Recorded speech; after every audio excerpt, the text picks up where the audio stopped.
Hi everybody, welcome back to part 2 of my gingerbread house. If you missed part 1, I'll have a link at the end. So I left you off where I was gluing my candies together, just using some regular glue. And I want to cover these with some glazing, and because it works better for me than glossy accents. So what I want to do is to add a little adhesive just to hold everything down in place so that it doesn't bow up once I use the glazing or glossy accent. So I'm just using some tape runner, adding some of that to the back of these, and then placing them down on some scrap paper.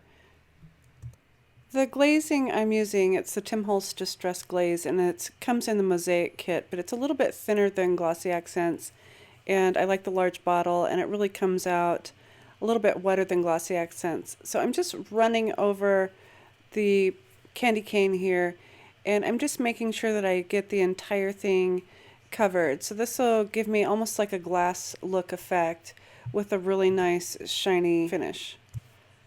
When I'm covering these, I just go ahead and just give a solid squeeze. I haven't found that I get any air bubbles out of this bottle, so when I start off I do shake it down towards the applicator tip, and then I go ahead and press it out. But it comes out really easily, and I do want a nice thick coating on the top so that it does look like it is a candy. So I'm going to continue on and cover these, and I'll let these sit and dry for at least an hour or so. I nearly forgot that I did want to cover these little pretzels, and so I've put some tape runner down on my paper, and I'm just lining these up, making sure that they don't touch so that I can go ahead and cover them. So these will be part of the fence area. So I have cut those from smoked cardstock, and then once again I'm using that Tim Holtz Distress Glaze to cover these up so they have a little bit of a shine. And before the glaze dries completely, I am grabbing pinches of the Distress Rock Candy Glitter. It kind of looks like salt or sugar, so however you take it. So just sprinkling this on a little bit, and it goes right into that glazing medium. I'm getting ready for some of the final parts of the assembly, and I have the two little pieces that are for the porch posts, and there's a little slit in this porch, so go ahead and use your poke tool or X-Acto knife or whatever it is to go ahead and loosen that up a little bit. And then I add a little bit of glue just right to the top of those, and then I can go ahead and slide the posts right into those slits. So I'm going to be using these posts also with the candy canes, but it gives me something to glue the candy canes onto. So I'm going to go ahead and just put the bottom portion in for right now and let that glue dry a little bit, and then I can glue the top portions in place. While everything is drying, I have my little gumdrops, and I've added just a little foam square to the back of those, and I'm just going to go ahead and place these on the sides of the house, just alternating my colors. And I'm also putting them on a little wonky so they're not so perfect. And all these four colors really go well together, and they're so nice and glittery with that Rock Candy Distress Glitter. So it's pretty easy to do. Just go ahead and flip those over, grab those little small foam squares and put those on the back, and then attach them to your house. So I'm ready to glue the top portion of my porch posts here, and I'm just trimming those off a little bit, putting some glue on the top, and now I'm going to feed them right under that roof eave and make sure that they are level and square, and I can just go ahead and press those in with my fingers. So I'll let this dry really well before adding my candy canes. I still felt that my roof needed a little something else, so I am adding little white dots just on the red paper only with my white Signo gel pen.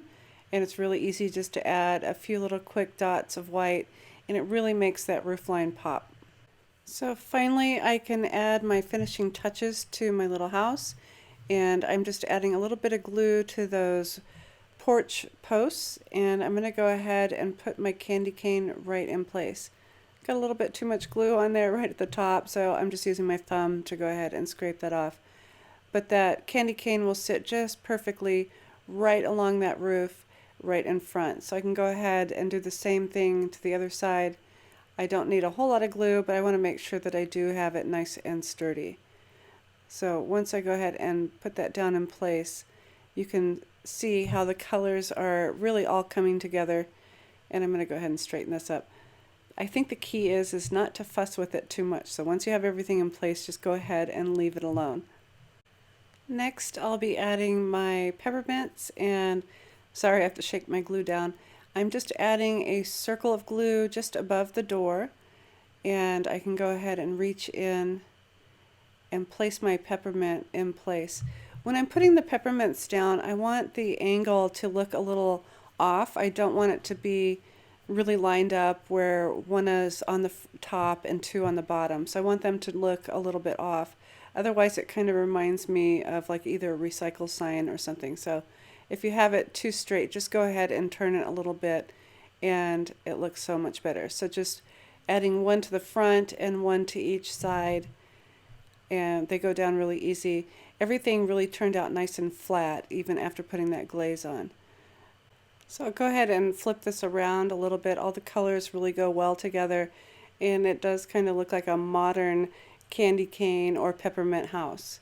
So the final thing I need to do is to put my little pretzels down on this base, and they are just going to stand up on their own. I'm going to put a little bit of glue just to the bottom of them, and with that snow, it's given me enough to where I can just lay those right down.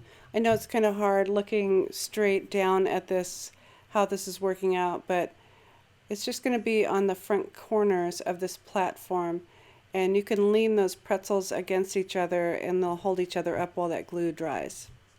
So here's a look at my finished house. I'm really happy with how all the colors really go well together and the red pops against that gray. I also like the dots on the roof and also the little red accent behind those shutters. I can also put a light in these because I have those vellum windows, so I can use a little small strand of lights and it'll shine through.